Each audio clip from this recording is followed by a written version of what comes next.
We'll send a chopper from across the Cuban border. You should be back at Mother Base in time for lunch.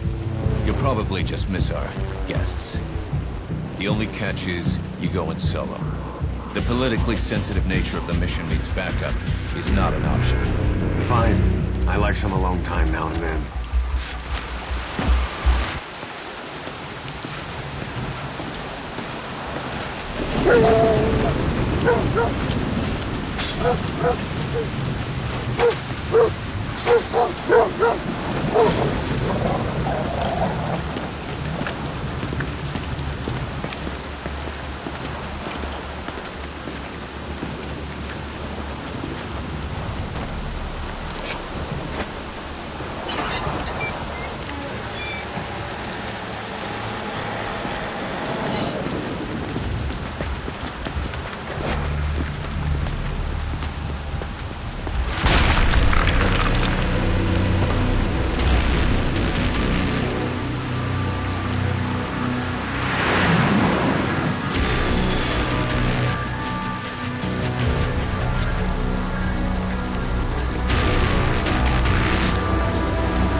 Kept you waiting, huh?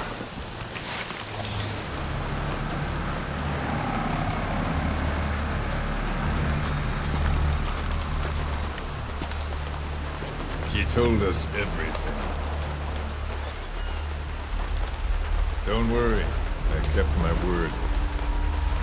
She didn't suffer long. Here. You earned it.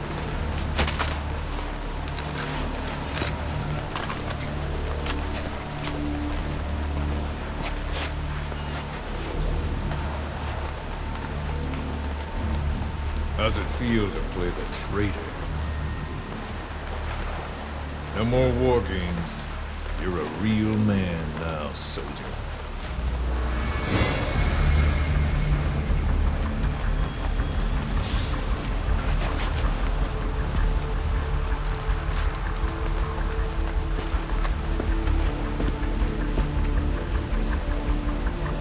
Give my regards to your boss when you get home.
10 days ago, we got reports that Paz was still alive. She survived. She was rescued by a Belizean fisherman who found her drifting in the Caribbean. So what's the plan? Silence her before we're compromised? No. I've got something else in mind. Our friends at Cypher suspect Paz could be a double agent. She's being held for interrogation at a camp on the southern tip of Cuba. Black site. Nice. A slice of American pie on communist soil, and out of U.S. legal jurisdiction. The upcoming inspection of Mother Base has to be connected somehow. The timing's too perfect. The UN's nuclear inspection. My guess is they're trying to corroborate Paz's leak. We're an army without a nation. Word of our capabilities gets out, and we'll have the whole world out to shut us down. Having an American private intelligence agency involved's bad news. Cypher's the ones who sent Paz to us in the first place. She knows their true nature. Right. Paz is our only link to Cypher. If she's still alive, we need her on our side. Here's to you, Nicola and Bart.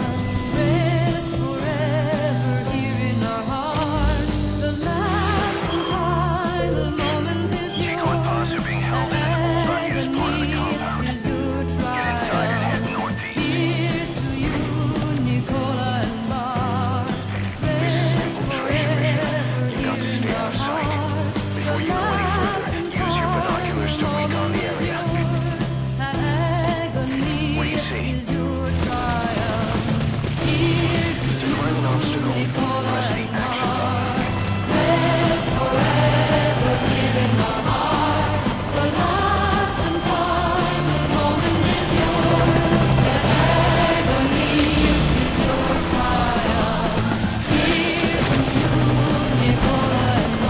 Trojan horse is in!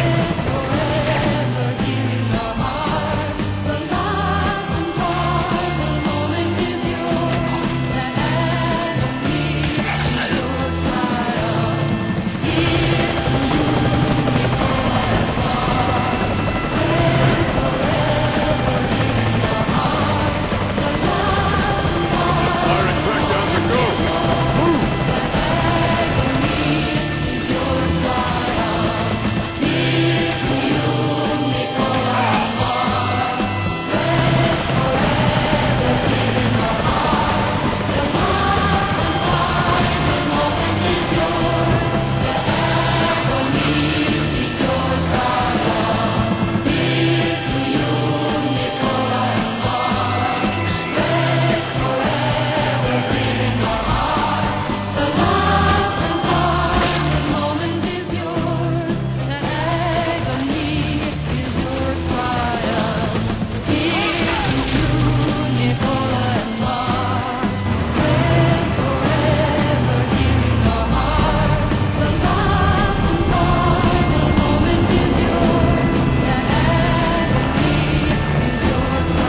So who's the other target? That would be Chico. He's being held in the same area as Paz. Last radio contact was 40 hours ago. Find them both. Bring them back alive.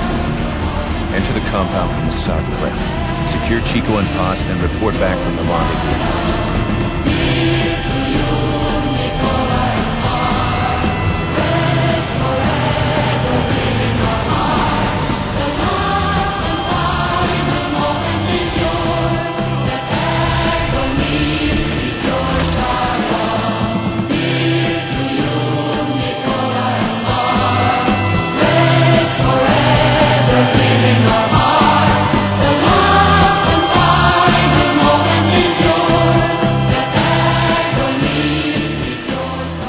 Chico. Chico.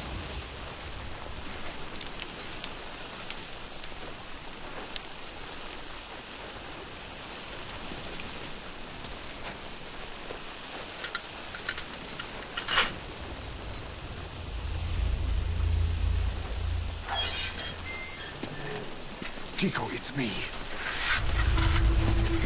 No! No! Go away! Go away!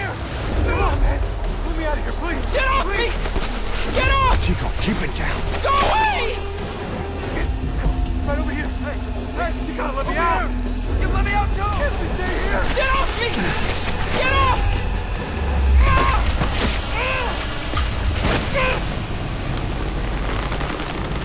Chico, calm down. Calm down. Don't fight it.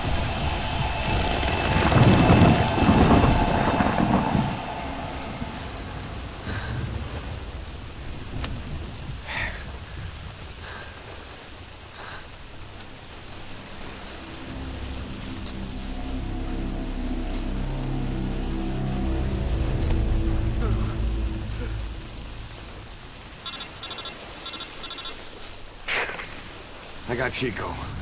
And Paz? Not here. Are you sure? Pretty sure. Is Chico able to walk? Hold on.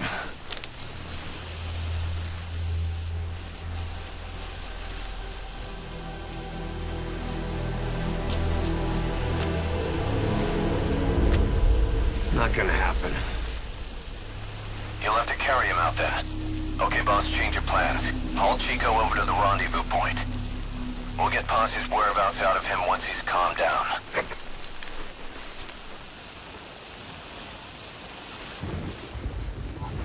Mission info has I been marked the updated. RV on your map. Okay, now carry Chico there. The map has been updated.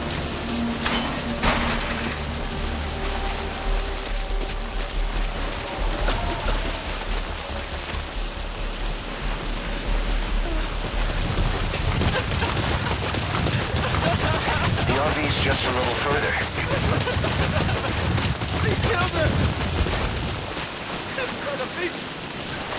Great. You reached the RV. Put the target down for a minute. How's he doing? Snake.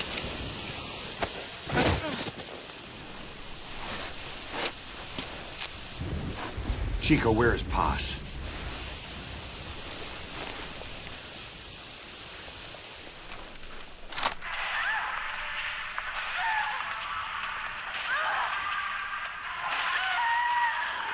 She's dead. When was this recorded? She's dead.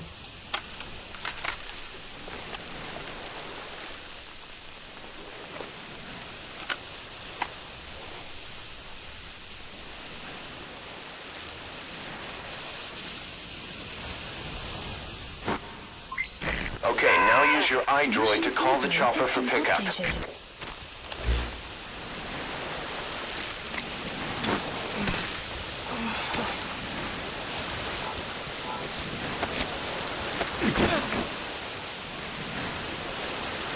Roger that chopper request. It's headed your way now.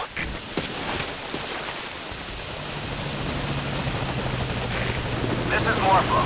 I have arrived at Marker. Following SOP and we'll move to nearby LZ and stand by. This is Morpho. On station at LZ.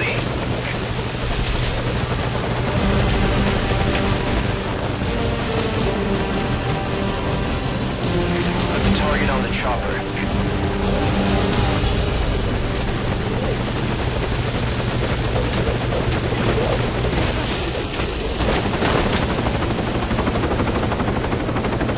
Chico's tape. Think it could give us a clue to Paz's location? Use your iDroid to listen to it.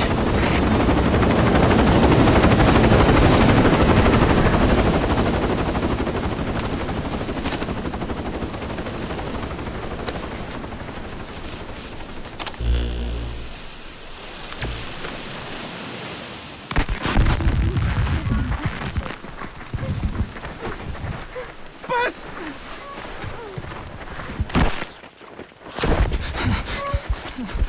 On your feet. Okay. Chico was taken out of his cage. Did he leave the tape recording while he was being moved? Paz might be up ahead.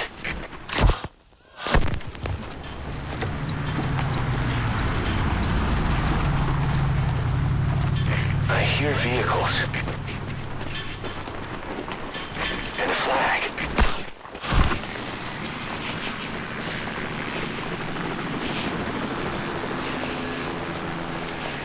Must be near the heliport.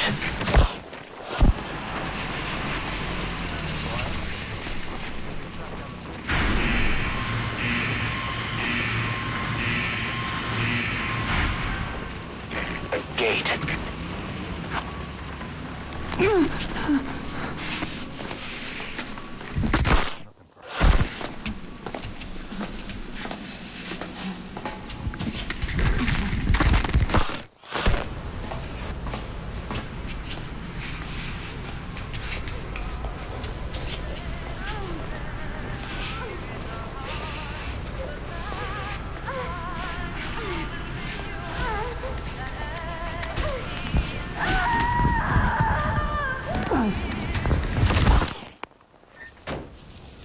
Chico left the tape on record while he was being moved. Try using what you hear to find Paz. If you're still not sure, listen to the tape again.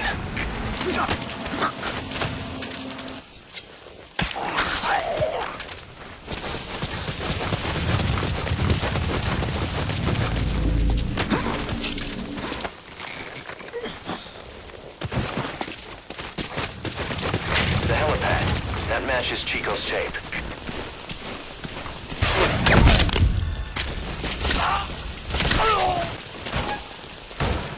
That's the admin building. Watch your corners.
Boss, get Paz onto the helicopter.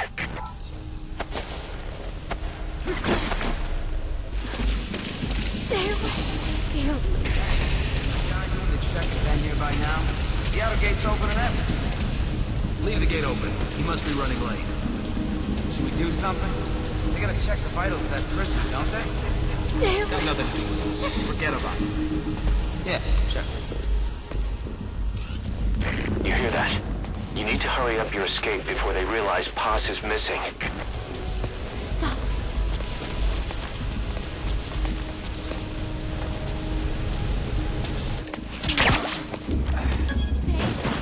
In the mine.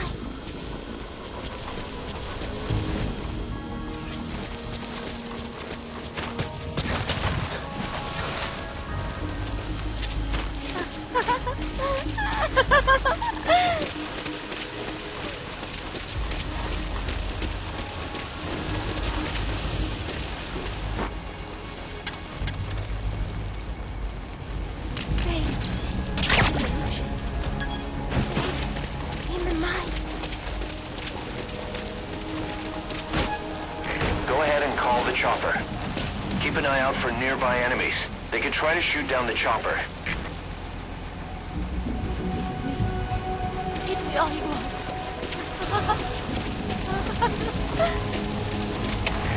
CP, this is Delta 3. That girl's missing. Looks like she escaped. Over. This is CP. Understood. Commence the search ASAP. Do not let her get away. Out. They've discovered Paz is missing. They'll be looking for her. Hurry, you've got to get out of there. CP, this is Delta 6.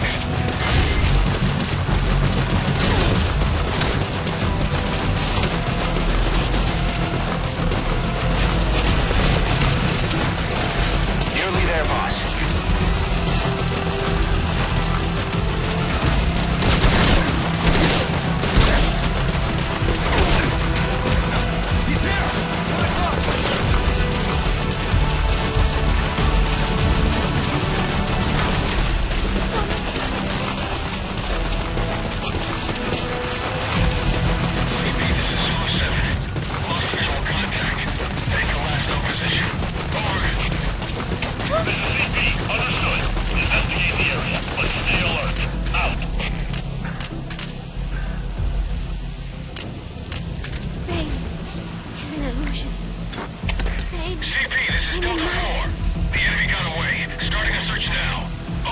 Roger that chopper request. It's headed your way now. Search every corner. They gotta be around here somewhere. This is Morpho, approaching position.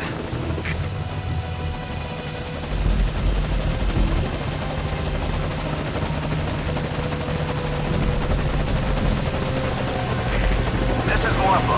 I have arrived at marker. Following SOP and we'll move to nearby LZ and stand by. This is Morpho, on station at LZ.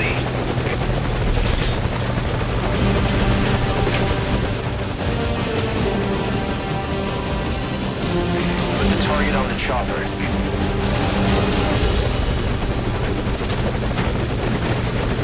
It's been updated. All right, get in. Time to go. This is Delta 4. We finished our search of the area. Couldn't find anyone. CP, this is 01. We finished our search of the area. Couldn't find anyone. Over. This is CP. Understood. Keep your guard up. Out. All fire teams, this is CP. Focus all your fire on the enemy chopper.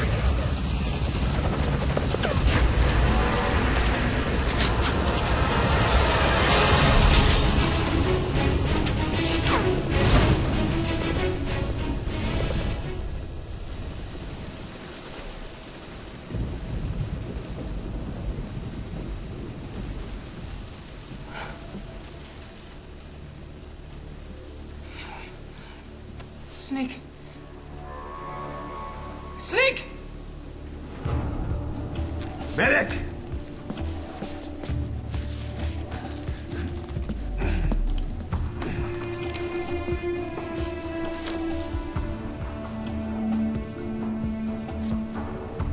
She's rigged. Damn it, we were set up! We gotta get it out. No time for anesthetic. We have to open her now. Hold her down. Hold her down!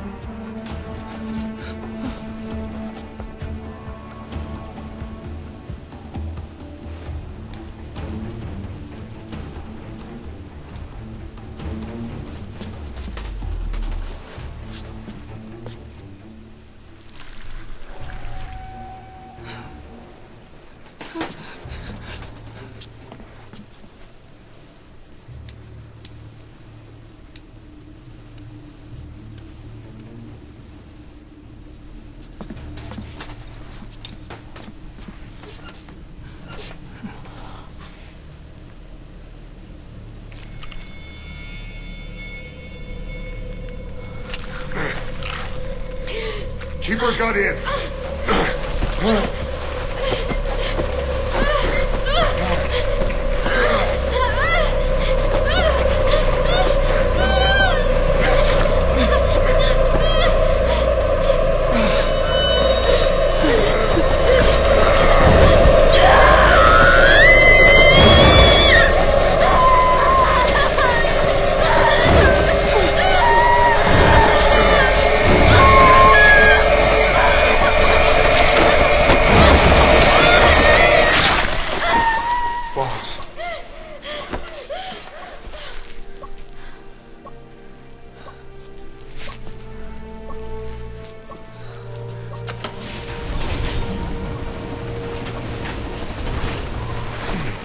Breathing stable, no active bleeding. She's clean, I'm closing her up. Hold her steady. It's gotta be a continuous suture. Confirm Control Tower, this is Morpho 1. All hummingbirds are on the wing. We'll shake hands, then head back to the cage. Boss, you got a call. Boss, can you hear me? What's up, Huey? Our guests are right on time. Document destruction and hangar decontamination are complete. AFVs have been stowed away, and Zeke's on the seafloor along with a nuke. Everyone's got their story straight. The guided tour will be wrapped up by the time you get home. Make me proud. By the time they leave, I'll have the IAEA praising us as the poster boys for world peace. Out.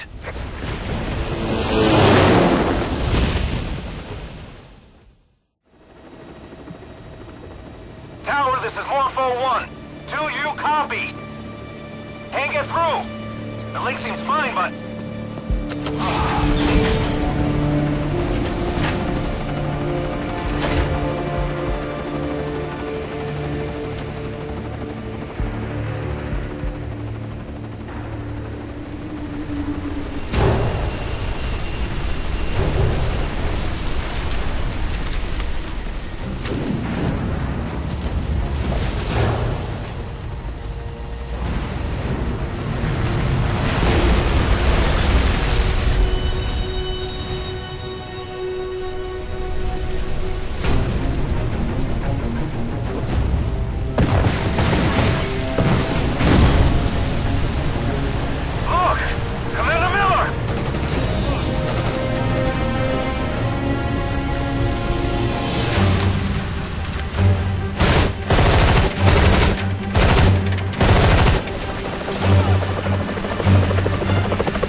inspection was nothing but a smoke screen.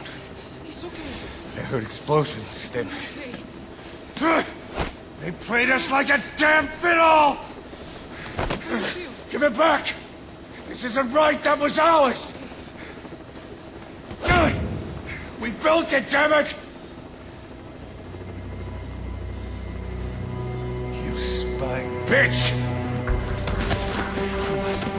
Come on, start talking, bitch! Come on, get up and start talking!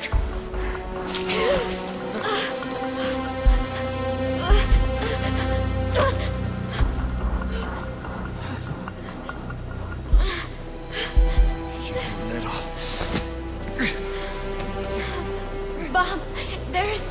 It's all right, we got it out.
Your favorite song. Nicola, Bart, immigrants wrongly executed. But their deaths served as a message to others. That ours is a society that murders the innocent. Do you too believe your sacrifice will change the world?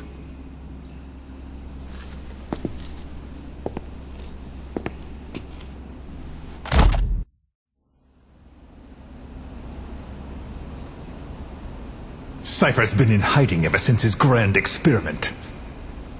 No one's seen him in years. All we hear are orders delivered by proxy.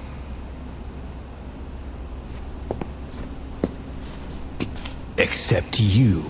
You met with him, face to face, in order to contact Big Boss. Tell me where he is. Where is Cypher? Where is Zero? I've never known choice. Where I was born, the language I speak, I've never had the freedom to choose for myself. But you, right now, are free. Do as you will. This will save Big Boss. It may. Will you really kill Zero for me? Not for you. All right. Zero is...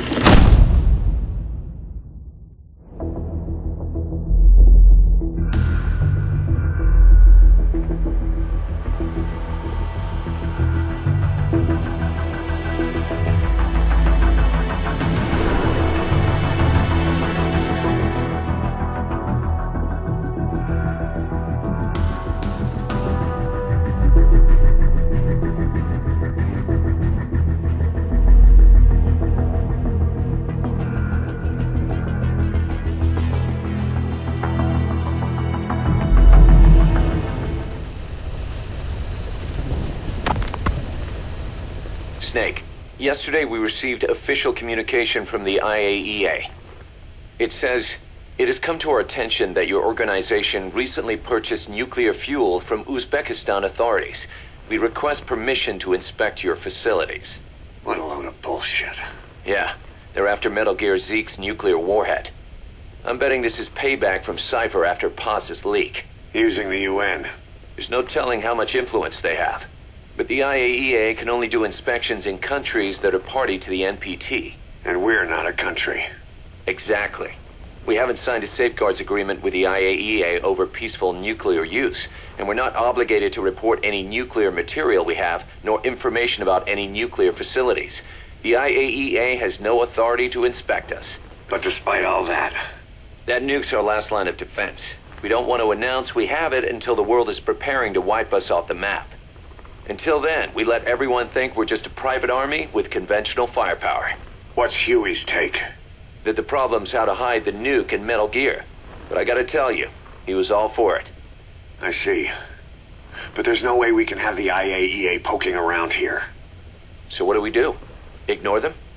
Send them an official letter of refusal. Say that we're a private organization and we've done nothing to attract this suspicion. You got it. We finished Zeke's waterproofing reinforcement yesterday. The day after tomorrow, we'll be done installing the main depth control tank, the compressed air tank, and the attitude control propeller pod. Huey. If the underwater test goes well, next week we'll try the 300-foot seabed depth. Drop the act, Huey. How did we end up agreeing to the nuclear inspection? Because after you sent that letter, I told them. After careful reconsideration, we agree to your request. And frankly, we should be inspected. This is our chance. If they come and go without discovering the nuke, we can tell the world we're clean. Of course, it's risky, and we'll have to make sure everything's perfect, but it'll be worth it. Huey, can they do an inspection without going through the Board of Governors? We contacted the IAEA's admin branch, and they said there's no record of us being brought up at any of the board's meetings. I'd say probably a preliminary inspection to determine whether we should be referred to the board. So it's bound to be a small inspection team, and they won't be here that long. Don't worry, leave everything to me. Has the media gotten wind of this? Yeah, 2 major Western networks want to do stories on us. I planned on saying yes. What? You want to broadcast this place to the world? That's why I agreed to the inspection. This is a golden opportunity. We can use the media to prove to the world we don't have a nuke. Besides, even if we said no, it would just be delaying the inevitable. Kaz, our hands are tied now. Start getting the place ready. Thanks, boss. Don't get the wrong idea. You set it up so that any more changes of heart will arouse suspicion, that's all. Zeke stays, but we'll have to move all other AFVs to shore. Any potential troublemakers can go with them for some mandatory R&R. Sound good, boss? Just do it. About the inspection, what do we tell the men? The truth. What else? The one thing we don't need to worry about is anyone here spilling the beans about Zeke. Good point. What about the Sandinistas? There's still quite a few of them left on the base. I hate to say it, but it won't look good having Soviet bloc personnel here. The problem is, moving a group that size in a hurry would look even worse. At least Amanda's on assignment in Cuba. They'd recognize her. She should stay put for now. All civilians save Huey will have to return to their countries. Even your Parisian? Of course. We'll get her whatever paper she needs. Dr. Strangelove's departure came at a perfect time. The less Zeke-related staff here, the better. Wait, she left? That's right. You were away on a mission. She left last week. There's nothing cooking in AI weapons research, and Zeke is complete. There was really no reason for her to hang around. I'm surprised Huey let her go that easy. Yeah, his crush on Strangelove was never much of a secret, huh? He followed her everywhere while Zeke was in development. Boy, would she get pissed. But he does have a lot on his mind right now. I've got bigger issues to deal with. That's what he said. That's the spirit, Huey. 10 days ago, we got reports that Paz was still alive. She survived. She was rescued by a Belizean fisherman who found her drifting in the Caribbean. So what's the plan? Silence her before we're compromised? No. I've got something else in mind. Our friends at Cypher suspect Paz could be a double agent. She's being held for interrogation at a camp on the southern tip of Cuba. Black site. Nice. A slice of American pie on communist soil, and out of U.S. legal jurisdiction. The upcoming inspection of Mother Base has to be connected somehow. The timing's too perfect. The UN's nuclear inspection. My guess is they're trying to corroborate Paz's leak. We're an army without a nation. Word of our capabilities gets out, and we'll have the whole world out to shut us down. Having an American private intelligence agency involved's bad news. Cypher's the ones who sent Paz to us in the first place. She knows their true nature. Right. Paz is our only link to Cypher. If she's still alive, we need her on our side. If not us, who else is gonna rescue that bitch? When do we do it? The inspection comes first. We'll deal with us afterwards. Do the men know? Word has started to spread. The information came from Cuba through Amanda. One of the base personnel used to belong to El Frente. I'll tell everyone we don't concern ourselves with the survival of enemy spies. We need them focused on the inspection. And if we get her back here and she isn't cooperative, there's still plenty of room for her in the ocean. Works for me. What about Chico? He had a chance to stop Paz from hijacking Zeke and he blew it. He's carried that guilt ever since. Kid really did care about her. Chico, it's hard to say how he'll react. Have Amanda call him out to Cuba. He shouldn't be here right now. Good idea. They haven't seen each other in a while. Little time with Big Sis and he'll forget all about you-know-who.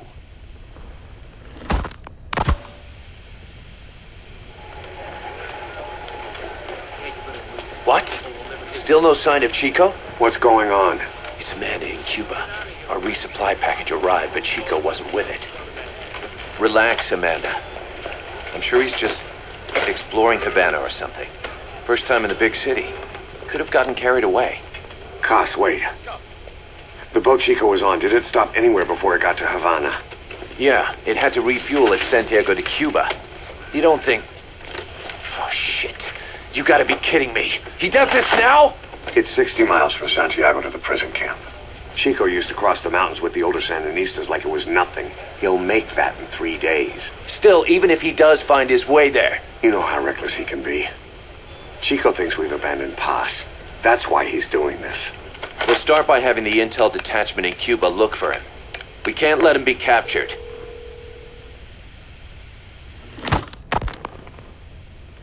There's some cages to the east of a big building. It's an old, grassy facility. That's where we are. Help me, Snake. It's a setup. We have no choice. Yeah. If Chico talks, he could blow the new cover up. We can't hold off until the inspection's over. When can we be ready? It'll take at least 16 hours to confirm the flight path and prep a bird. The intel unit has started reconning the area. Sounds like I'll have to miss the inspection.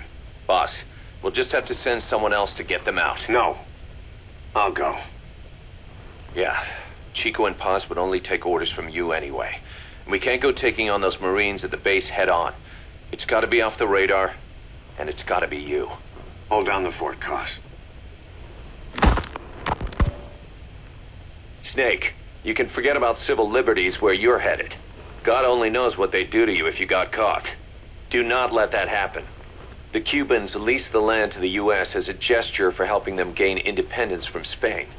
The deal remains in effect until both countries agree to dissolve it, or the U.S. abandons the land.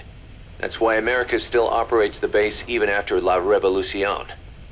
Problem is, it's leased land. Meaning it isn't American soil, so the U.S. Constitution doesn't apply there. That allows them to withhold its civil rights protections. Yeah, that's Uncle Sam's excuse. The area was originally only for detaining refugees from countries like Cuba and Haiti. But a few years ago, the CIA and its like started using it as a black site. Enemies of the state are renditioned there and subjected to extreme forms of interrogation. You can bet Cypher had a hand in that.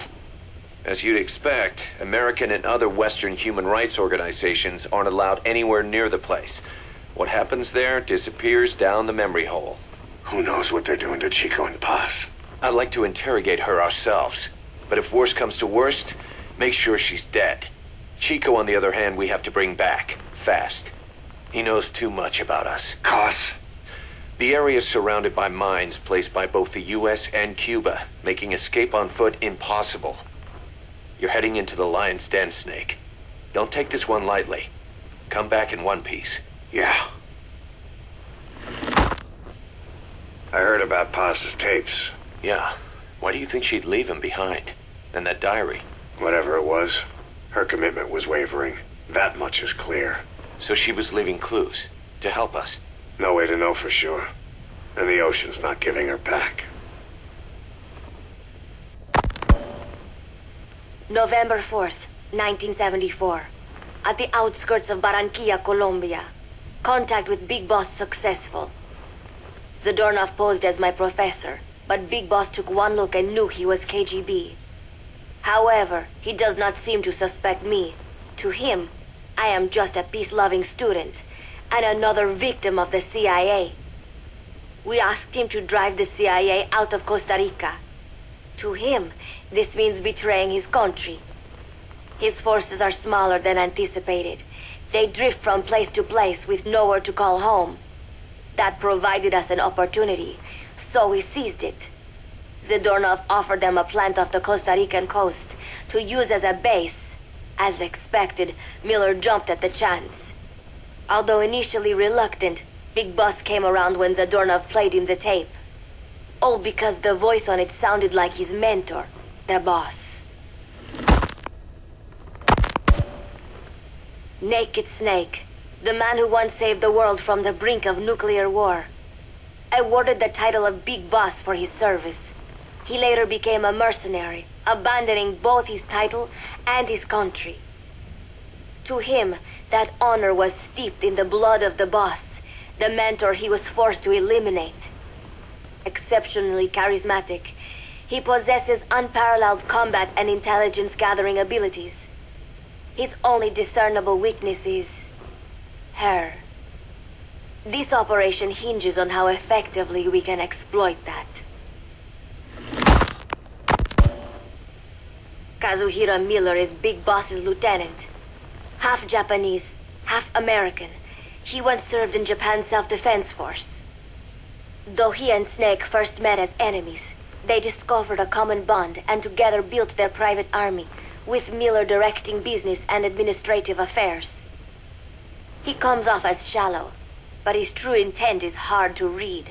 I must be careful. All that is clear is his infatuation with Big Boss. With East and West fighting over its control, Central America is now the most contested region on Earth. CIA Central American Station Chief Coldman has developed Peace Walker, a fully AI-automated, fail-deadly nuclear launch system with which he aims to reignite the Cold War.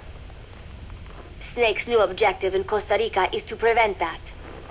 Zadornov's, or should I say, the KGB's plan is to play the two sides against each other, turning the entire region red. Not one of the three parties realize they're all just pawns in Cypher's hands. Cypher watches all. Mother Base has developed rapidly since being established in the Caribbean Sea. They recruit more personnel daily, and already their mercenary services are turning a profit. Big Boss's leadership and charisma, and Miller's business acumen drive this impressive growth. Furthermore, joining forces with a faction of the FSLN has expanded their power even more. They have even commenced their own weapons development program. All is proceeding according to Cypher's will. I could not be more pleased. Snake's pursuit of Peace Walker led him to an AI modeled after the boss's thought patterns. It was incomplete, but, somewhat ironically, making contact with Snake was the necessary finishing touch. Meanwhile, the scientist behind Peace Walker's locomotive control, Huey, defected to Snake's army. His presence has greatly accelerated weapons development at Mother Base. I failed to anticipate Coldman's madness, but nuclear war was averted. However, this was only after the boss AI on board Peace Walker sank itself to the bottom of the lake in what could be likened to suicide. The boss laid down her gun, choosing to sing for peace instead, and Snake, himself a gun, parted ways with her. In doing so, he reclaimed the title he once abandoned. He is Big Boss. Zadornov has been detained. Since this leaves my cover identity without a guardian, the Mother Base staff has taken me in. I am now better placed than ever to monitor their internal affairs. Everything continues to unfold according to plan. The developer of the boss AI, Dr. Strangelove, has also come to Mother Base. With her and Huey's expertise, they can now develop a weapon capable of matching Peace Walker. Development on the bipedal weapon is now complete. They call it Metal Gear Zeke. It stands there like some sort of mystical guardian. The soldiers gaze on it with pride and reverence. Big Boss has elected to arm it with a nuclear weapon. As an army without a nation, they seem to feel the need for a deterrent against whatever the world might pit against them. It is a dangerous gambit. Why do such a thing? Their nuclear strategy differs from the Americans and the Soviet Union. The superpowers deter attack by revealing their nuclear arsenals to one another. Snake and his men know that if they were to go public with this, the whole world would unite against them. Business would dry up overnight. So they do not plan on revealing the nuke until necessary. This ace-in-the-hole approach is their idea of a nuclear strategy. Wielding a deterrent, all the while unable to reveal its existence. I wonder if Snake sees how vulnerable this makes them. Yes. Hijack Zeke? Yes, I did indicate that to be our leverage. But I cannot imagine his agreeing to that now. But did you not raise them to safeguard your governance without borders? No. I have not forgotten. Cypher watches all. Yes, things are proceeding, but modifying Zeke has not proven easy. I am using Zadornov to buy some time. No, I have not forgotten what you said. However, well, forgive me for asking, but this is you I am speaking to, isn't it, Cypher? I will fight Big Boss. The world must be ruled by a single will. To defy Cypher is a fate worse than death. As of today, I will be living here at Mother Base. Now my real trial begins. Zadornov was paying my room, board, and tuition, but he has since been captured. I told the man that with no more money from the KGB, I could no longer afford school. He bought my story, and when I said I would be willing to work, he took pity on me and let me stay. For some reason, Miller really pled my case. That was helpful, but the man is still a fool. His men are no better. They think their training makes them strong, but that kind of strength is nothing in the face of true power. And better yet, they wait on me hand and foot, believing I am just a schoolgirl. Looks like I won't be working too hard after all. Just today, while scouting out the living quarters, I saw a group of them in the corner of the deck making a fuss. Going over for a look, I saw they were feeding a kitten. A bunch of grown hard men, and they're the ones acting like schoolgirls. Look, isn't he cute? What is wrong with them? Disgusted, I just nodded and smiled. I must stay in character after all. I indulged their chit-chat for a few moments. Then one of them asked me to give the thing a name. They had just taken it from its mother.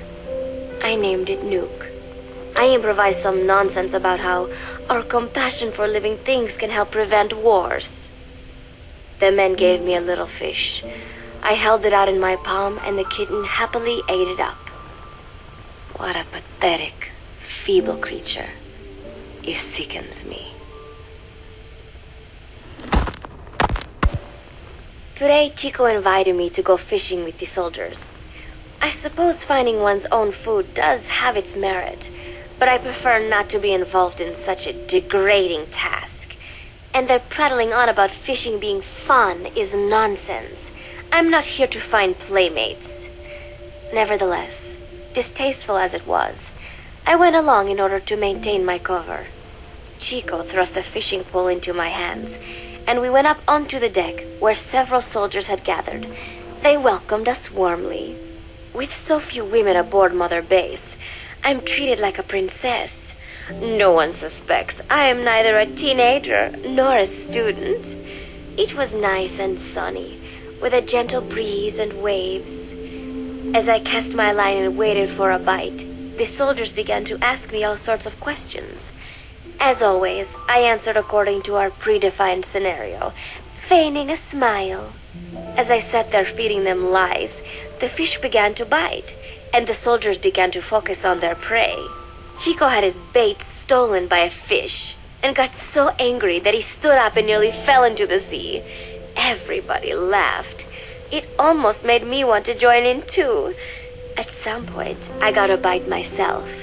The instant after I felt that first gentle tug, the fish yanked the line with astonishing strength, and I let out a cry of surprise. I thought he was going to be huge. It was my first time fishing, and I was a bit flustered, so the soldier beside me helped by supporting the pole from behind. "Reel it in," they shouted. I nodded, turning the handle as fast as I could. I wondered what kind of fish lived below the surface, and thought back to the deep sea dives I had to do as part of training.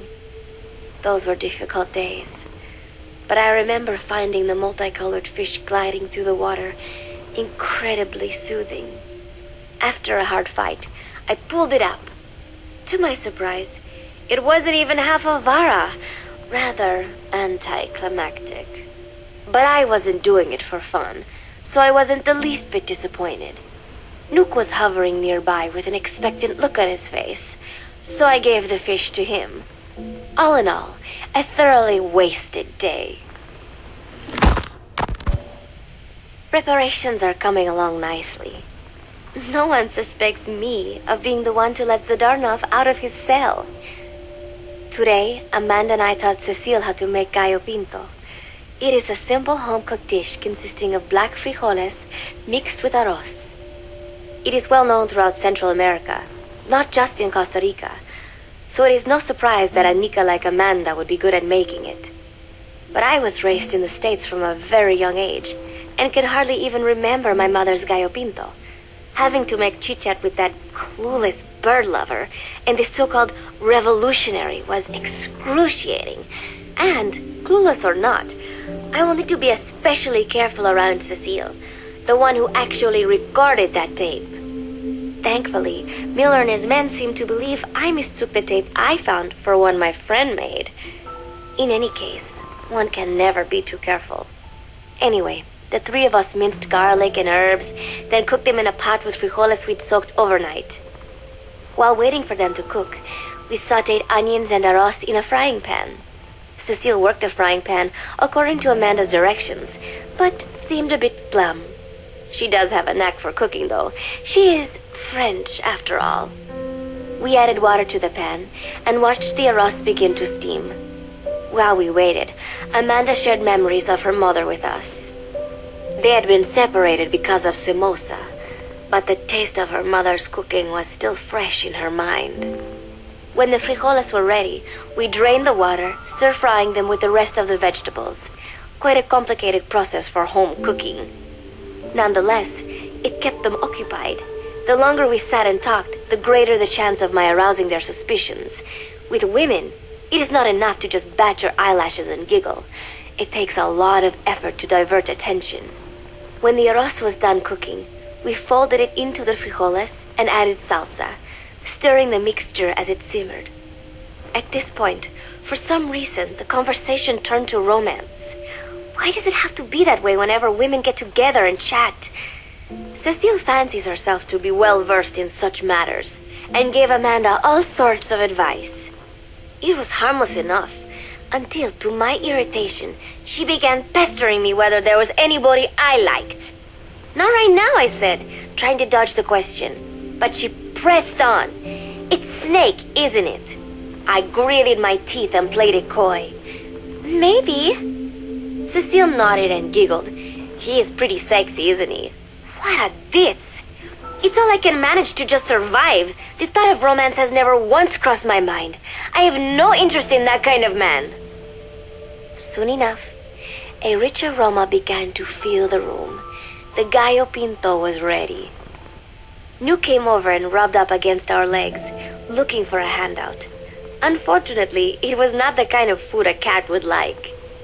We let a few of the soldiers have a bite, and then headed off to the mess hall. The home-cooked flavor we'd achieved was a big hit with the men of MSF. Not that we are trying to impress them or anything. Even I could manage a dish like that. Snake enjoyed it too. Let me make this absolutely clear. I have no interest in that man. Football, or soccer as it is known in the States, is extremely popular here. It has not caught on yet in the US, but it has legions of rabid fans all across Latin America. These fans can get so rowdy that it is commonly believed El Salvador and Honduras went to war in 1969 over scuffles in a soccer match. In reality, tensions between the two countries were already high. The match was merely one of the sparks that set them off. But these people are so passionate about this sport that the story seems plausible.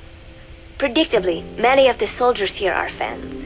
They have apparently divided themselves into Costa Rican and Nicaraguan teams and started playing each other. To play, you need a ball and 2 goals. The R&D team built and set up simple goals on the deck. I had absolutely no interest, but Chico insisted that I come and watch. It was not a proper match by any means. The pitch was not even regulation size, but the players and spectators alike got pretty excited. They banged empty cans and shouted cheers through the handmade megaphones. It almost felt like carnival. Huey, the referee, blew a whistle to start the match. The soldiers' training has left them in excellent physical shape, but they lack the honed skills of professionals, and their play was quite rough. Midway through, one of the men collided with another. They started shouting at one another, but Huey stepped in. "I thought we had forsaken our countries, become one with the earth," he said, quoting Snake. "We're not competing for national pride here, and we are not fighting for the good of any one country. This is not a war. Soccer is a peaceful sport, am I right?" The soldiers nodded. They know the pain of war, and they share Snake's vision. Perhaps that is why all this resonates with them. Team Costa Rica was down a man, and somehow I was picked to fill in. Costa Rica had the advantage up until that point. I suppose Huey wanted to keep it balanced. The soldiers agreed with Huey's call. Maybe the Costa Rican players felt an even matchup would be more fun too. I could not be bothered to run at first, but chasing the ball out there in the hot sun, I was soon drenched in sweat. Before long, I found myself actively seeking out the ball, partially out of desperation. I picked up a loose ball deep on the opponent's side of the field. Even though he's Nicaraguan, Chico cheered me on, yelling, "Go for it, shoot!" I launched the ball as hard as I could, only to have it blocked by the keeper. Disappointment only increased my determination. In the end, I didn't score a single goal, and Costa Rica gave up its lead. It was really close, though. We congratulated each other on a good match and sprawled out in the shade on the deck, exhausted. The ocean breeze felt so nice on my sun-soaked body. Nuke came over. It is one of his favorite spots, and stretched out next to me. And together, we watched fluffy white clouds drift lazily across the clear blue sky. It was lovely out today, so I decided to sun myself in a lounge chair up on the deck when Strangelove came up to me. Despite the heat, she was in her usual long sleeves and pants. I waved at her. She looked away and mumbled, "Hello there. Fancy meeting you here." I asked if she needed anything, feeling her eyes creeping up and down my body like she was savoring it. Finally, she swallowed and said, "You have such beautiful skin." Bewildered, I shook my head and said, "No, not at all." I had heard rumors that she was a lesbian, but she couldn't be after me, could she? She continued to stare and said, "No, it is beautiful, but you must not let yourself get so tanned." And then she took my hand in hers. "What is wrong with a little sun?" I asked, trying to cut the conversation short. But she shook her head violently. "No, you mustn't. A young lady should take better care of her skin." She was acting strangely now, as if aroused. She lectured me on the perils of tanning, how it ages skin, causing wrinkles and spots, and in the worst cases, even skin cancer. I knew already that tanning could cause spots, but I thought only pale-skinned Anglo-Saxons had to deal with that. Having a scientist tell me it causes aging, though, that spooked me a little. If I am to keep playing the teenager, I will have to start paying more attention to my skin. Sensing my anxiety, she took a small tube from her pocket. She said it was the sunscreen she always used. She told me to keep it. I didn't know what to say. I was more than happy to take it, but exactly what were her intentions? Was she merely being nice? Or is she really into me? Either way, there was no reason to refuse, I suppose. I have undergone training. An out-of-shape woman does not pose any real threat to me. Having power means not being afraid. It is the same on a global scale. A country with nukes can dictate terms to a country without them. I thanked her and took the tube. Then she offered to put some on for me. She squirted some lotion onto her fingers and began rolling it into my chest. It happened so suddenly, and I was so taken aback that I did not even think to protest. She caressed my stomach with her long white fingers. then slid them upwards between my bikini-clad breasts. What? Wait, I sputtered as her moist eyes met mine. She was beautiful. Somehow, I found myself captivated by this woman more than 10 years my elder. Hold still, she whispered in my ear. I nodded silently, unable to refuse. My body went limp, motionless, as if in a trance. Gently, carefully, she rubbed the lotion all over my entire body. I shouldn't have enjoyed it, and yet I could not help myself. For a moment, I was spellbound. That woman is dangerous. I had better watch myself. Protecting one's health is an important part of any agent's job. But despite my best efforts, I have caught a cold. Now that I think about it, Mother Base's numbers are on the rise, with soldiers coming from all different places and backgrounds. It is no wonder then that sooner or later someone would bring in a virus. That said, what I have got is just a common cold. The medical team said I'd need a few days rest, so I've been restricted to my room and put on bed rest. I thought I'd gotten used to not having anyone around to relate to, but at times like these, being alone is just miserable. All I could do was lay there and stroke Nook's back, trying to take my mind off how bad I felt. Nook just sat there, not making a sound. But I did have visitors. Amanda and Chico, Huey, Cecile, Miller, and a few of the soldiers I've become relatively close to. Amanda made me a soup with herbs she said were good for a cold. Miller told me to take it easy. I will sing you a lullaby, he said, then broke out a guitar and sang some incomprehensible song in Japanese. I did not need to understand the lyrics to know he is an awful singer. Then he said, "You know what is good for a cold? Suppositories. Here, I'll show you." He began to take off his pants, so I threw my tissue box at him to make him go away. Then Strangelove showed up, saying she had some miracle Indian cure. "It has got eucalyptus extract," she said. "It works best if you rub it into your chest." And then she tried to take off my nightshirt. I whacked her with my pillow, and I got rid of her. Chico brought me a little flower in a cup. It had been growing in a little bit of earth that probably found its way on board, stuck to something else. "I found this on the deck. Here, you can have it." He tried to act nonchalant, but I am pretty sure he's got a crush on me. None of them understand. If they thought these little visits would cheer me up, they were wrong. Tonight, Snake himself came to my room. Like the rest, he believes I am just a schoolgirl and treats me as such. "Why did you abandon your country?" I asked him. "Why create the MSF?" Of course, I knew the answers already, but I wanted to hear it from him. As I had imagined, he was not exactly forthcoming. All he would say is that his country abandoned him because all he could do was fight, and that is why he needed the MSF, because that is all he is any good for. Then he said, "Fighting is the only thing I understand, but that does not mean I have got a grudge against those who believe in peace. I am not one of them, and I do not believe in peace. Conflict is in man's nature. We fight our enemies in order to survive.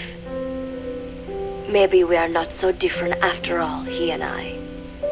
But that is exactly why I'm going to have to kill him, or else he will have to kill me. When I stop and think about this wretched existence, being killed by a man like that suddenly does not seem like such a bad thing." Every month, Mother Base throws a party for all the soldiers whose birthdays fall in that month. There is something strange about a military organization having parties. Really though, it is just an excuse to drink and make noise. It is not easy to get alcohol on a fortress in the middle of the ocean. Most days they are training from dawn till dusk, They do not have time for things like drinking. That is why Snake and Miller came up with the idea to give everyone a chance to let loose. Obviously, a bunch of boors like that are not going to bother with blowing out candles on a cake. Rather, they sit there in a cloud of cigarette smoke, drink beer, eat meat, tell tasteless jokes, and swap crude insults about one another's hometowns. But it hardly ever breaks out into something serious. They talk up a storm, but they're just having fun. It is funny. You have got members of FSLN rubbing shoulders with the UCLAs, people who once would have considered the other mortal enemies. I wonder if that is what makes Big Boss so popular. In leaving their countries behind, they leave their hatred for other countries too. Miller seemed a little protective of me. Hope they're not being too crude, he said. But soon enough, he too was drunk.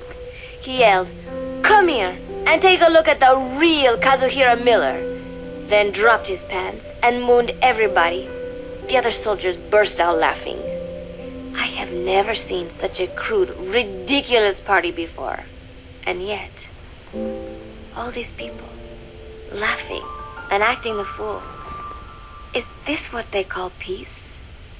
For some reason, I began to think about all that has happened since I came here. Fishing with Chico, cooking with Amanda and Cecile, playing soccer, having visitors when I caught a cold. When I stop and think about it, my time here has been the most peaceful of my life. But that is about to end. I cannot imagine he will be willing to negotiate. It seems I am to fight the legendary Big Boss. I do not know if I'll be able to beat him. But if I have to choose between death and defying Cypher, I will gladly choose death. The thought of dying does not scare me. But if I disobey my orders, the fear and despair awaiting me will be far worse than anything I can imagine. It was Cypher who took me in as an orphan, gave me food and a place to live. His orders may have been unreasonable, but I will never repay my debt entirely. It seems I have no choice. I must fight this man. I must fight Snake. Do you know Miller, Snake's right-hand man? Apparently has got at least one serious weakness. He is an insatiable womanizer. He does not bother me, most likely because he considers teenagers off limits. But he has hit on every single one of the few female soldiers here at Mother Base. They ought to be telling him where to stick it, but end up falling for it so easily. I think some of it stems from the fact that he is actually not that bad looking. Anyway, today, that nasty habit got him in trouble. He and Snake got into one of their rare fights, and I was there to see it. They burst out of the showers, completely naked, trading punches. I am no child. The sight of a naked man does not make me blush, but this was something else. "Maybe this'll teach you," Snake yelled as he slammed his fists into Miller's chest. I heard later that apparently he had been two-timing someone, and that same someone had gone to Snake with her troubles. As I see it, it is her own fault for letting herself be deceived like that. If she is too dumb to see through Miller's lies, then she got what she deserved. But this was not the first time it had happened, or the second, and Snake read Miller the riot act. Miller argued back, and what began as a shouting match turned into a fist fight. "You son of a bitch," Miller yelled as he swung. "Not bad," said Snake, smiling, "but not good enough." And then he was back on the offensive. They had already been at it pretty hard in the showers, and their bodies were covered with bruises. Both of these men had been trained for war, their bodies deadly weapons. They were each bleeding from a dozen places. All this from a fist fight. Even so, it was far less gruesome than if they had given it their all. It was obvious that one of them would be dead were they fighting for real. Miller took another swing, yelling, "Try this then!" Snake parried, then responded in kind, but I could tell he was not aiming for anything vital. "You are one tough bastard, boss," Miller muttered. A smile crept across his face as he caught his breath. And then they went right on fighting. Blood and sweat flew off their glistening bodies. It was combat without hatred or hostile intent. I had never seen violence like this before. And yet, it was more than just a friendly tussle. They were utilizing every technique they knew. It was not a sporting match. They were not playing by the rules. How could they keep this up? At last, the two men tired themselves out, and the bizarre scene came to an end. They looked at each other's battered bodies, and then burst out laughing, embracing and congratulating each other on a good fight. It all seemed so idiotic. I still cannot fathom such behavior. But somehow, I got the sense that for all his womanizing, Miller really only trusted one person, and that was Snake. There was no way I could ever come between the two of them. And at that thought, I began to feel as if I had lost. All of Mother Base is preparing for a festival. Since Snake and his soldiers spend so much time fighting, they are setting aside one day a year for peace and relaxation. I do not know all the details, but apparently that is what Snake and Miller decided. These soldiers love the idea, of course. There is so little fun to be had here that everybody looks forward to events like these. That is all well and good, but somehow I got roped into getting on stage. Come on, we even both have peace in our names, said Miller. And Zadarnov, that old Ruski's name, has something to do with peace too, right? Hey, as long as we are having a day of peace, we ought to get an act together. The 3-piece band. I thought he was joking. He then proceeded to share his idea without bothering to check with me. And now, I am slated to sing. Apparently, he had heard me on the deck one day, and since then he's wanted to form a band. Everybody's looking forward to it, so there is no way for me to back out now. I have never done anything like this, but it does feel kind of nice to know that people are looking forward to it. I mean, it cannot be any worse than Miller's singing, but modifications to Zeke are already finalized, and I must complete my mission. Betray Cypher now, and I will face a fate far worse than death. Still, there is no need to put things in motion just yet. What difference would it make to just wait a little while longer? A whole day of peace. The mission can wait until after that. Can it not? I know I am only delaying the inevitable. When the day comes, one of us will have to die. Snake or me. But still, if I could just come up with some way to stall Cypher, at least until our day of peace. When did I start having thoughts like this? My cover is blown. They know nothing of Cypher or my true objective, but they know I am a spy. There is no more time left. I must act now. I must complete my mission. How did it come to this? All I wanted was 3 more days. Just 3. Miller's already finished writing the song. It is called Love Deterrent. It is about a girl who cannot express her true feelings. I have been practicing. I am no pro, but I was pretty sure I would do a decent job. And now this. Cypher found out that Zeke was complete. He must have someone inside Mother Base besides me, spinning his tightly wound web of control, leaving no room for individual will. Typical. When they found out Zeke was complete, I was ordered to execute the operation immediately. If I was going to enjoy just one day of peace, I had to ensure the plan could not move forward. I tried to sabotage Zeke. I thought by damaging the drive system, they would have no choice but to delay their plans. I waited until midnight, and then snuck into the hangar. There would be trouble if it looked like sabotage. I selected one of the drive system's load-bearing parts and carefully worked to warp its shape. The leg's drive system requires a high degree of precision to operate. Even the smallest deviation would have done it. Then, Chico walked in. Maybe it was one of those nights where he could not sleep. In any case, he saw me, panicked, and took off running. It would have been easy to kill him. but I could not. I know he likes me. It is not as if I would ever have an interest in a child like him, but I could not pull the trigger. Not at him. Not in the back. Will he tell them? Or is there a chance he will keep it a secret? Protect me? No. He knows now. Knows I am not who he thought I was. He ran without even questioning what I was doing. There is no chance he does not know. And soon, all I have built here will end. And if Cypher has another agent among them, if he finds out I tried to sabotage Zeke, this place will no longer be my heaven. Then it is settled. I make my move now. Chico walked in before my sabotage was complete, so Zeke should still be operational. It might not run at full speed or power, but I do not have time to fix that. Without Zeke, I do not have a chance in hell of winning. I must act fast before Chico sounds the alarm. I knew it would come to this. I just did not think it would be so soon. It is time, Zeke.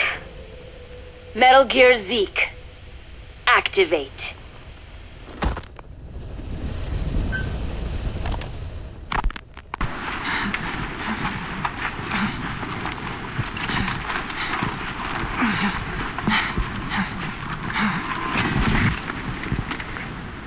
I made it ashore.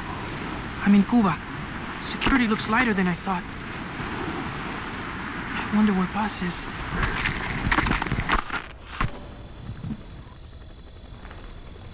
It's dark, but there are soldiers everywhere. Lots of choppers coming and going. Those lights are so bright. Time to get moving.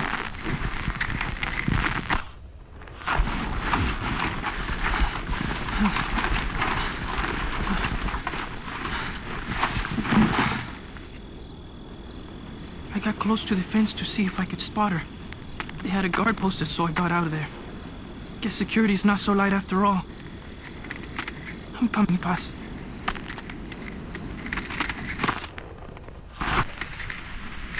I'm okay. I'm okay.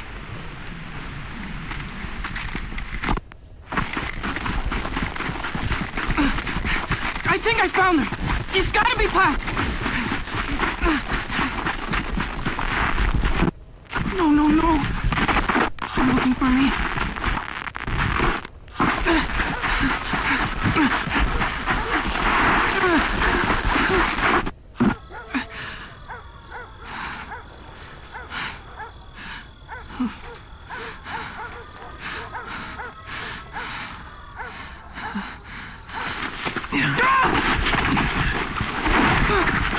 Enough. Quit that struggle. Got him secured. It's a kid.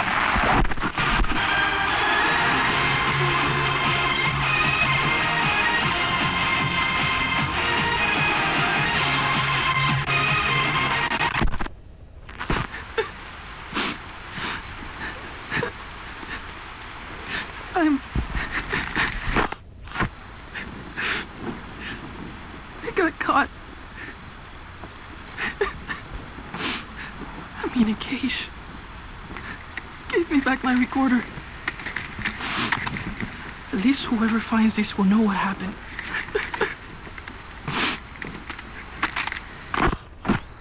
They're holding others here too. Still no sign of Paz.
me, you son of a bitch!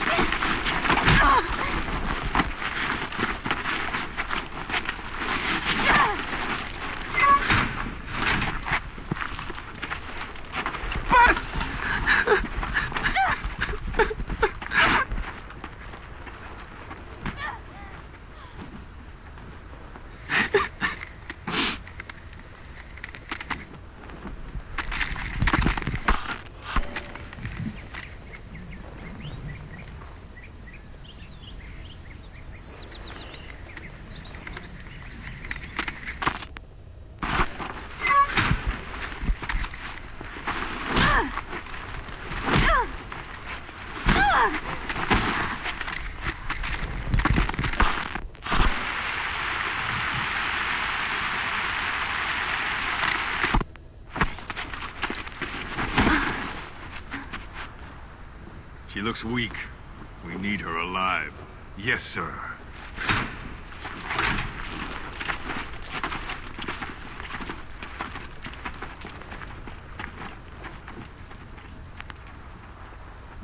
Paz. Huh? You're back early today. Early? And the sun is still up. See? Yeah. Chico, Yes?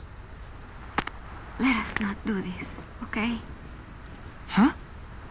I do not think I want to talk to you. But I came here to... Just be quiet, Uh, or I'll scream. what the... I don't get it.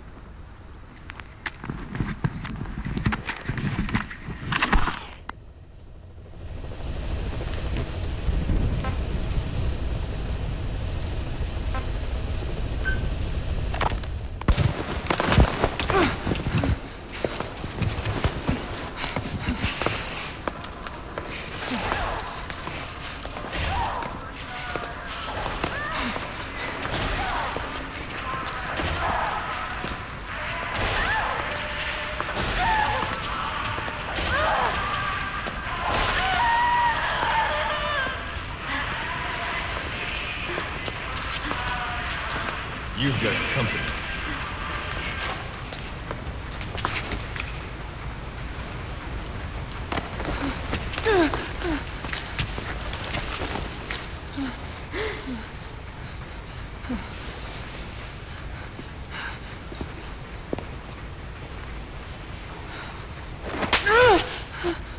Does it hurt?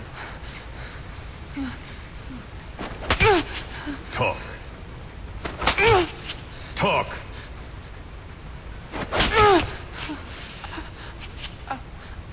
You can speak, can't you? Then talk. Okay. Okay. Good boy. Your boss and I go way back. Don't count on him coming to rescue you. If you're a real soldier, you'll find your own way out. But don't bother trying to escape. Let's say you get lucky, and you don't look very lucky. And by some miracle, you get out of your cage. Let's even say you're able to elude the guards. Then what? The nearest Cuban border is 4 miles to the east. 4 miles of barren, America-controlled soil. Think you'd make it? You wouldn't get any help from the Cubans. And the border's a mess of live minefields. Think you'd make it through that? With your girlfriend in tow? If you were that lucky, you wouldn't even be here right now. But don't lose hope. There's another way out, for both you and the girl.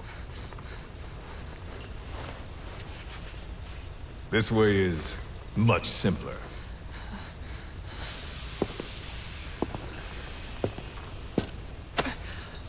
I ask, you answer. Easy, right? Just tell me what you know. You're dumber than you look. Wasting your time torturing kids.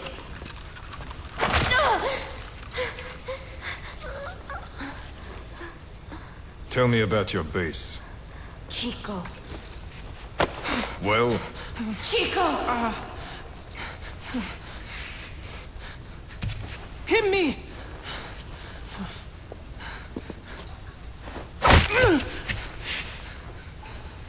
Again! Huh. Trying to impress the girl, little man? How cute. All right. Let's try something else.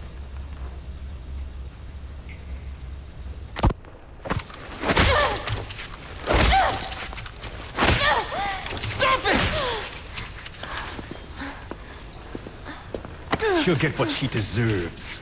We were comrades once. But she betrayed us. Deception and deceit. What better proof she's a real woman? Show him. Do you realize what you're doing? Cypher is watching. Let go of me! You will be next. Your hideous face will...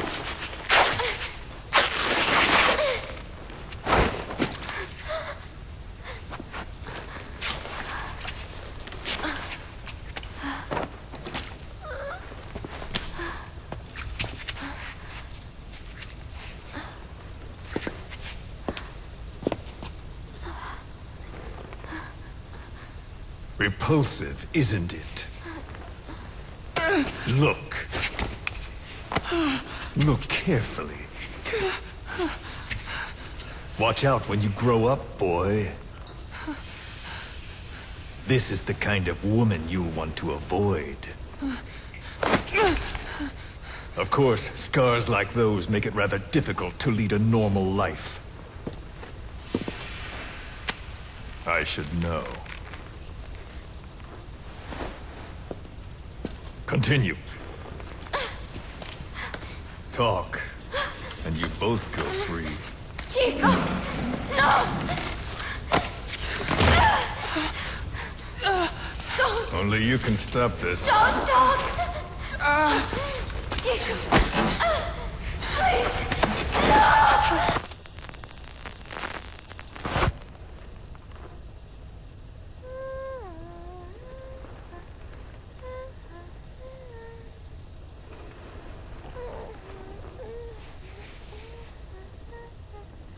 Us.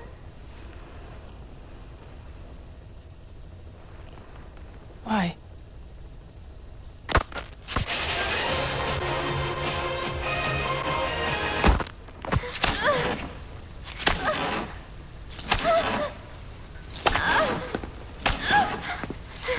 Move.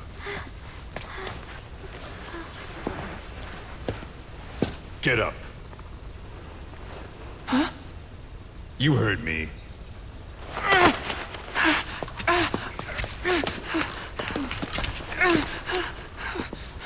Do you like what you see? I said, do you like what you see? It's like fruit. Does she look sweet or sour? A man has to know these things. Time for a taste test. Either you take her now, or you're strung up next. Don't worry, Chico. No. No. It's okay. Chico, you won't hurt me. I don't. Get on with it. I can't. Chico. No. Come on.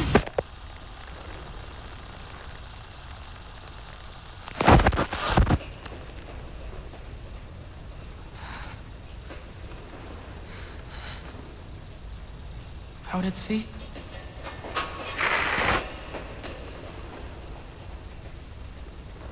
Staff of 300. But usually there's...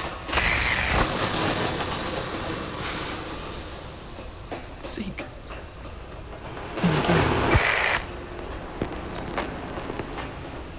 See? That wasn't so hard. You got what you wanted. Are you satisfied? We're halfway there.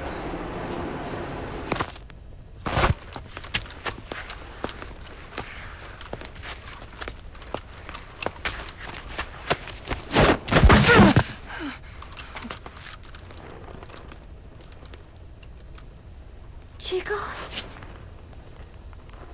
Chico? Thought you didn't want to talk to me. There's one thing I want to say. What?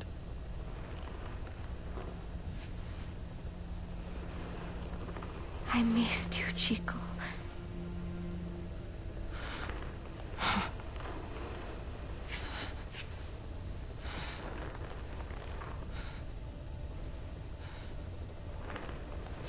Yeah. Come here. Huh? Closer.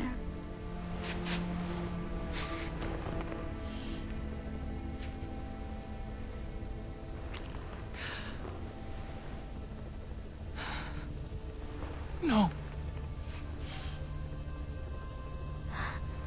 Sorry. Enough already.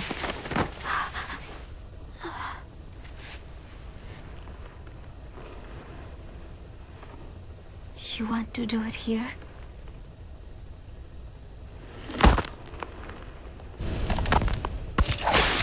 Come on, Buzz, talk!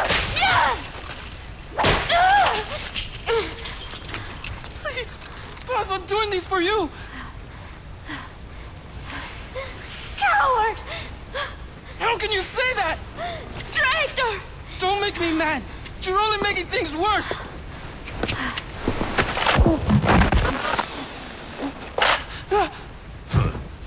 Take him back to his cage. What did I do? Бегите, как от себя.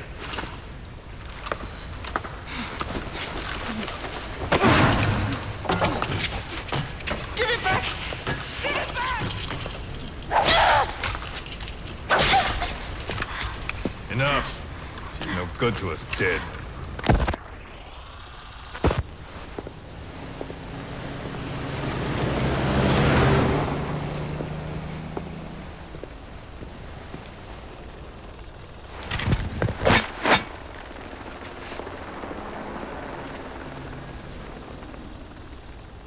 I have it back. We've decided to let her go.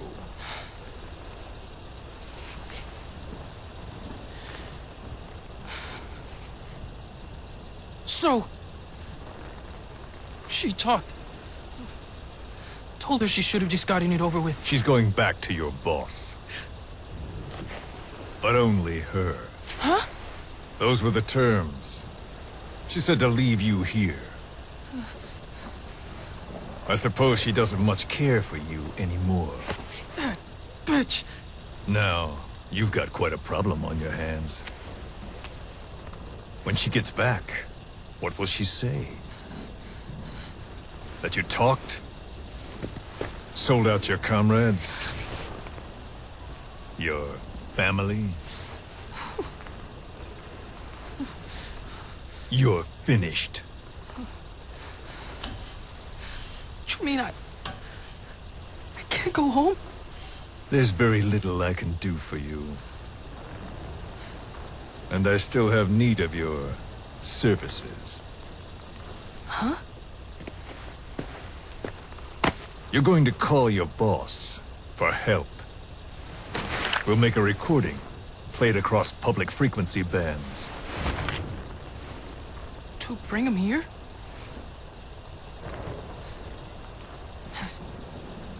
Yeah, right.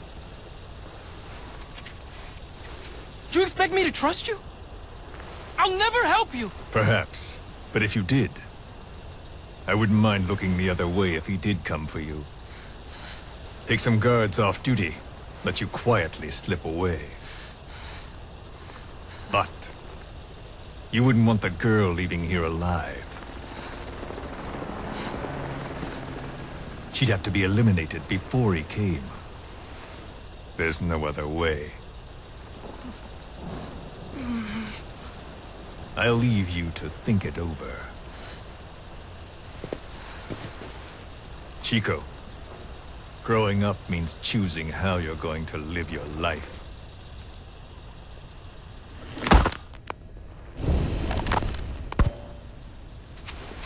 Snake, it's Chico. I need your help. Cypher's holding me on a U.S. military base in Cuba. Paz is here too. We're at the prison area on the coast. There are some cages to the east of a big building. East an old, grassy facility. That's where we are. Help me, Snake.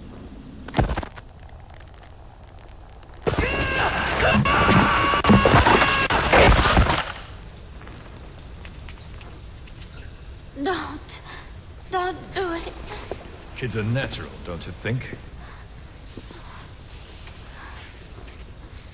What do you think Big Boss will do? He'll know it's a trap, but he'll come anyway. That's the kind of man he is. Don't. Thanks to your report, a nuclear inspection team's being sent to their base.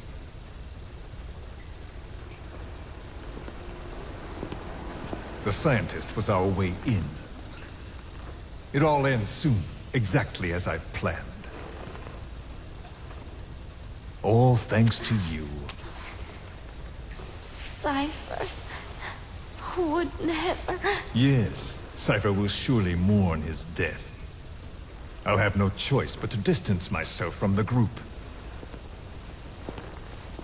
And then they'll eliminate you. No one will be left. Think about that. Big Boss or Cypher.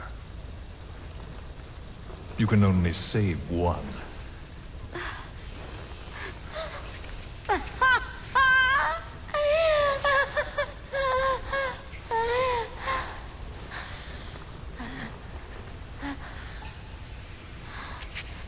I will never talk. I don't expect you to believe me.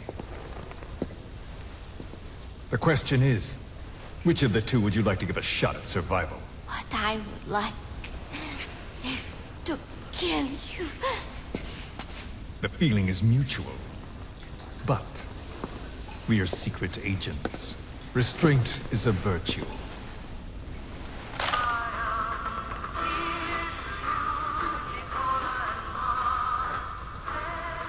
Your favorite song. Nicola, Bart, immigrants wrongly executed. But their deaths served as a message to others. That ours is a society that murders the innocent. Do you too believe your sacrifice will change the world? If so, the time is now. Cypher's been in hiding ever since his grand experiment. No one's seen him in years. All we hear are orders delivered by proxy. Except you. You met with him, face to face, in order to contact Big Boss. Tell me where he is. Where is Cypher? Where is Zero?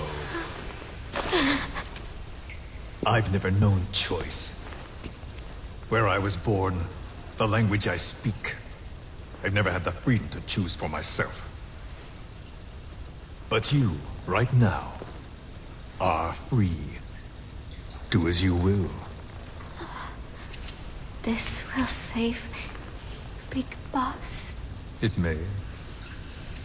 Will you really kill Zero for me? Not for you.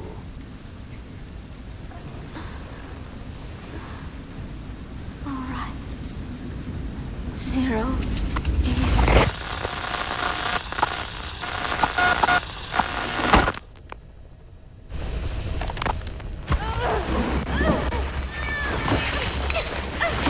Give her the shot already! Hold her still.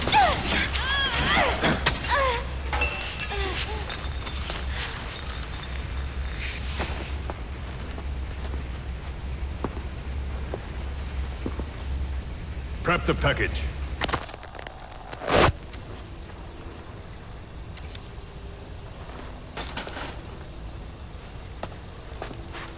She's all closed up. Timer set for your instructions. We can't have her waking up or dying on us. I gave her a transfusion, a nutrient cocktail, and an anesthetic. How long does she have? 24 hours, same as her cargo. She won't last much longer than that. To make room for the bomb, I removed organs she won't need. Almost there. Now for the second one. In a place they'd never look.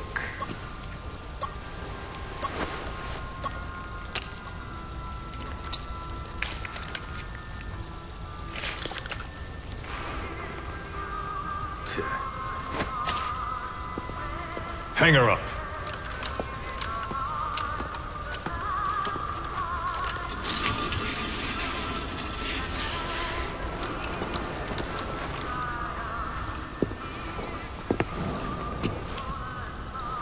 You shall not see triumph. You've been most helpful, and I have one last use for you. To you I give a magnificent end. But an end, nonetheless. The final moment is yours.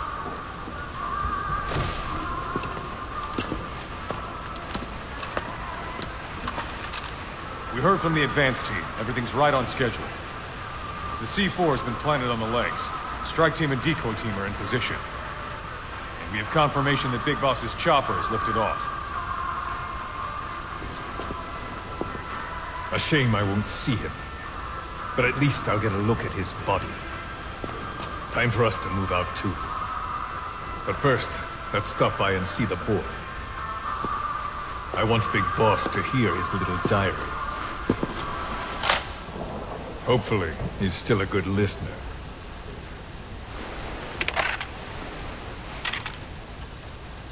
Give this to the boy as a reward. And a memento. Make copies. Yes, sir.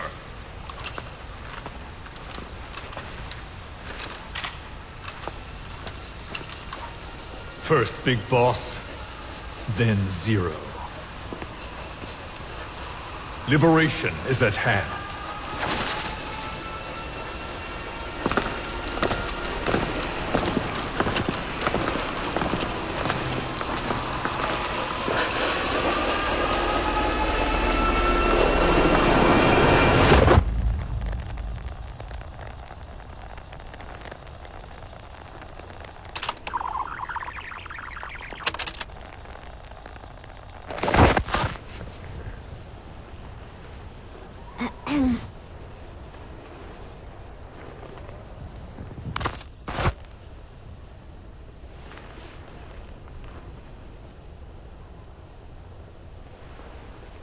Chico, I am borrowing your recorder.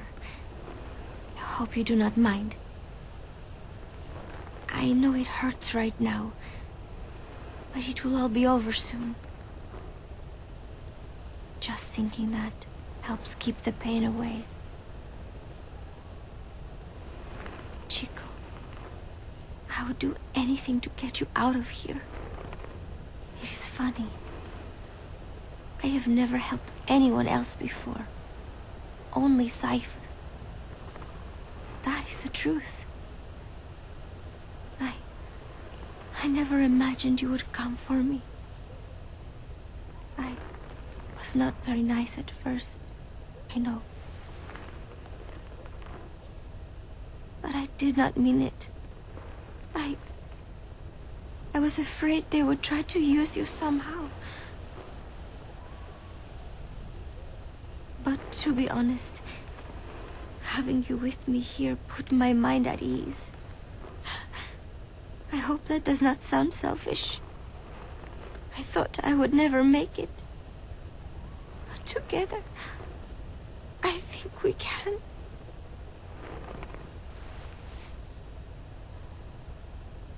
I'm watching you sleep as I record this. You have made me believe that I will make it out of here. And that no matter what happens, it will not be the end for me. Thank you, Chico.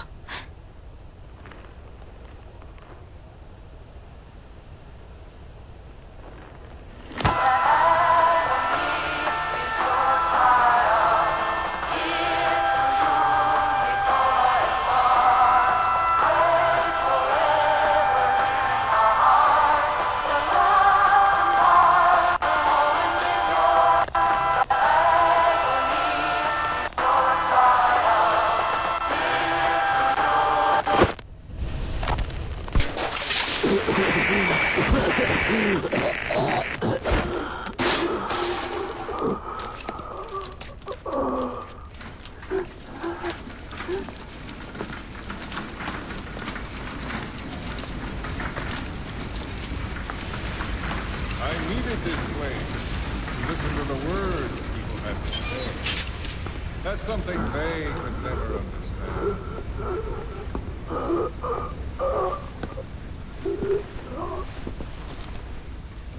You've done your part. You told us plenty. You've known the pain of ages. And even now you think, as any person would, that this can't be happening. Is it education?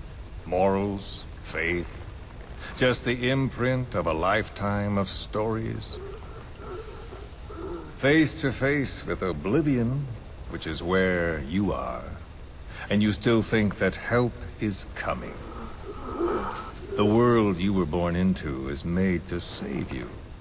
Isn't that right? Of course it is. Everyone knows that. Until your last breath, you know it. Without the slightest chance or reason left to them, humans are capable of hope. I'm no different. But for one thing, when my time came calling, I didn't die. My family died, my country died, but they didn't take me with them. All hell took from me was this skin, this outer peel that marked me human.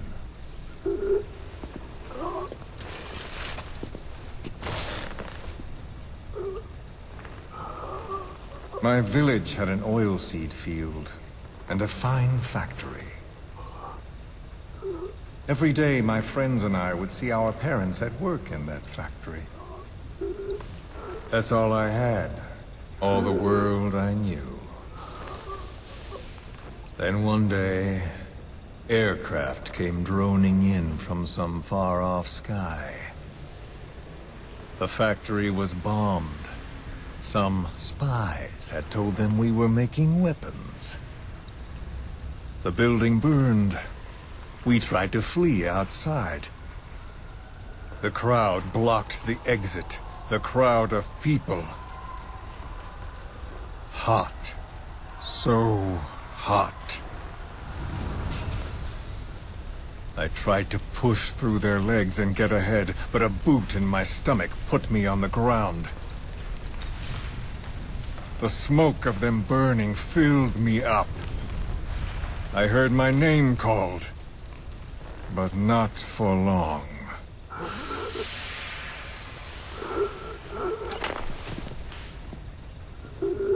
At the infirmary they carried me to, a nurse in the corridor saw me and remarked, as if it happened every day, they should let the poor thing die. Those are the only words of my mother tongue I remember. It was the language of my village. Until foreign troops invaded.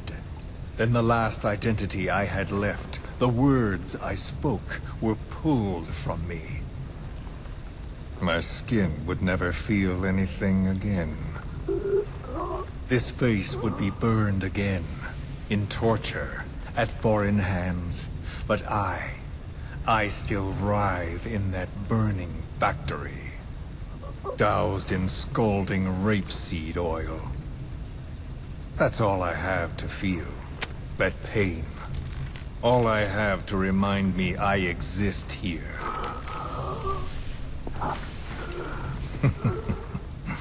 Those spies reported well. We made weapons, all right. As cartloads of rifles came in from the battlefields, we fixed them up and sent them back out. So our country could win. Or rather, so that little world we knew could continue. I came to realize I mustn't die. I'm their last hope. All those who perished and left me here. I have to accomplish something.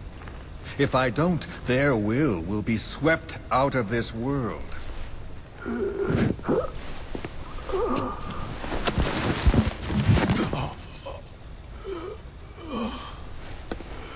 So, do you see me now? Tell me, what do you see? You have eyes. What do your eyes see? Yes, that's right. You see a skull face. You see me. This skull is who I am. My mark, my proof of humanity. I have no country, no language. I have no face. But I haven't lost my skull. So I told myself, the pain and effort that keep me alive will never know relief, never bear fruit, never be repaid. I know that, but I told myself to focus on some hope, a non-existent hope, to guide me through this burning world. A hope. Call it a dream. A melancholic delusion. As the pressures within me stretch me to bursting, and I force myself not to cry out, though the words I thought were carved into me are gone, and all I knew is dead. I know how you feel. I've felt that. So show me that I'm not the only one. That you too can return to this world for revenge.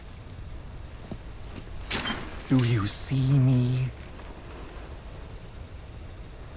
Don't die. Don't die!